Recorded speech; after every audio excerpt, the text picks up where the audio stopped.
पता है कि ये क्या है?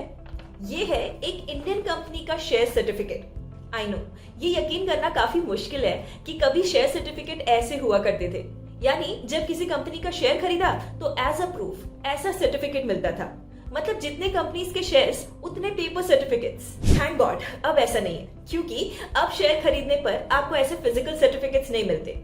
अब आप इन्हें डिजिटली स्टोर कर सकते हैं डीमैट अकाउंट में। इस वीडियो में हम जानेंगे कि डीमैट अकाउंट होता क्या है, ये कैसे काम करता है और इससे आपको क्या फायदा हो सकता है। मतलब डीमैट अकाउंट प्रो बनना है तो वीडियो को एंड तक देखिए। Also if you are new here, don't forget to hit that subscribe button and the notification bell ताकि हमारा ऑसम कंटेंट आपसे मिस ना हो। चलिए शुरू करते हैं इस सवाल के साथ कि आखिर डीमैट अकाउंट होता क्या है। मान लीजिए आप एक ट्रेडर हैं जो कि बहुत सारे शेयर्स खरीदते और बेचते हैं, बट क्या आप हर शेयर ट्रांजैक्शन के बाद पेपर सर्टिफिकेट लेना प्रेफर करेंगे? मैं ये इसलिए पूछ रही हूँ क्योंकि शेयर सर्टिफिकेट्स को संभालना इतना इजी काम है नहीं। पहली परेशानी ये है कि कहीं ये डैमेज ना हो जाए, कहीं खो ना जाए या फिर चोरी हो गए तो, एंड अगर किसी ने आपके सर्टिफिकेट्स की फेक कॉपी बनवा ली तो वेट इतना स्ट्रेस लेने की जरूरत नहीं है। इन्हीं सब परेशानियों से दूर रहने के लिए 1996 में इंडिया में डीमैट अकाउंट को लॉन्च किया गया।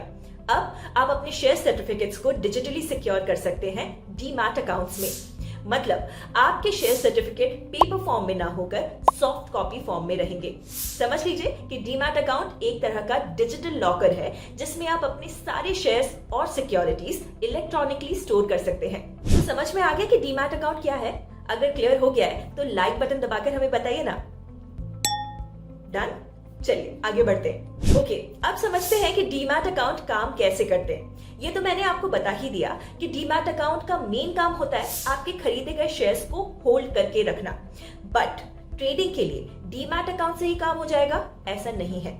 आपको एक और अकाउंट की जरूरत होगी जिसे कि ट्रेडिंग अकाउंट कहते हैं। तो डीमैट अकाउंट और ट्रेडिंग अकाउंट साथ में कैसे काम करते हैं इसे एक एग्जांपल से समझते हैं। मान लीजिए आपने XYZ कंपनी के 15 शेयर्स खरीदे। ये खरीदे गए शेयर्स डिजिटली स्टोर होंगे आपके डीमैट अकाउंट में। अब अगर आपको इन्हें बेचना हो तो या फिर कुछ नए शेयर्स खरीदने हो तो तब आपको जरूरत पड़ेगी ट्रेडिंग अकाउंट की।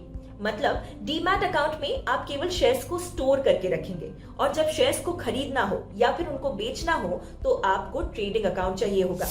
जब जब आप अपने ट्रेडिंग अकाउंट से शेयर ट्रांजैक्शन करेंगे तब तब आपके डीमैट अकाउंट में रखे शेयर्स कम या फिर ज्यादा होते जाएंगे। अच्छा, एक और इम्पोर्टेंट बात समझनी भी जरूरी है। आपको अगर सेविंग्स या करंट अकाउंट खोलना हो तो आप किसके पास जाते हैं? बैंक के पास, है ना? तो डीमैट अकाउंट किसके साथ खोला जाता है? चलिए समझते हैं कि ये सिस्टम आखिर है क्या। इंडिया में शेयर्स के बैंक की तरह काम करते हैं दो central depositories, central depository services India limited यानी कि CDSL और नेशनल सिक्योरिटीज डिपॉजिटरी लिमिटेड यानी कि NSDL। दोनों ही को सेबी रेगुलेट करती है और दोनों में कोई मेजर डिफरेंस नहीं है। बट रिमेंबर, आप इन डिपॉजिटरीज के पास डायरेक्टली जाकर अपना डीमैट अकाउंट नहीं खुलवा सकते। CDSL और NSDL के बीच लिंक का काम करते हैं डिपॉजिटरी पार्टिसिपेंट्स यानी कि DPs। ये DPs अब स्टॉक्स जैसे ब्रोकर्स हो सकते हैं, बैंक्स हो सकते हैं या फिर फाइनेंशियल इंस्टीट्यूशंस। मतलब समझ गए? अगर डीमैट अकाउंट खोलना है तो आपको DP के पास जाना होगा। अब आपको लग सकता है कि यहाँ पर NSDL और CDSL जैसे डिपॉजिटरीज की क्या जरूरत है?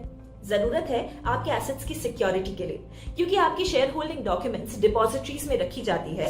ब्रोकर या डिपॉजिटरी पार्टिसिपेंट रहें या फिर ना रहें, आपके सर्टिफिकेट्स सेव रहते हैं। So it is like a safe deposit locker. In a nutshell, share trading के लिए आपके पास डीमैट अकाउंट होना जरूरी है जिससे आप कोई ब्रोकर या फिर डिपॉजिटरी पार्टिसिपेंट के पास खोल सकते हैं। हम अपने अगले कुछ वीडियोस में डीमैट अकाउंट के बारे में और भी बातें करेंगे, जैसे कि आप डीमैट अकाउंट कैसे ओपन कर सकते हैं या फिर डीमैट अकाउंट में नॉमिनी को कैसे ऐड किया जाता है, या फिर आपको ये जानना हो कि डीमैट अकाउंट खोलने के लिए क्या डॉक्यूमेंट्स चाहिए, एटसेट्रा एटसेट्रा।